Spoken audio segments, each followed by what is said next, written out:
biết sao lúc nào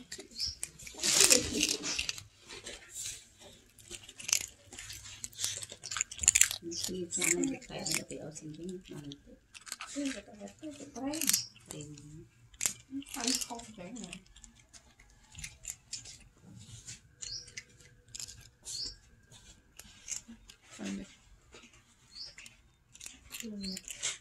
bị ba với con em nào chưa có hay chỉ phải chắc với trẻ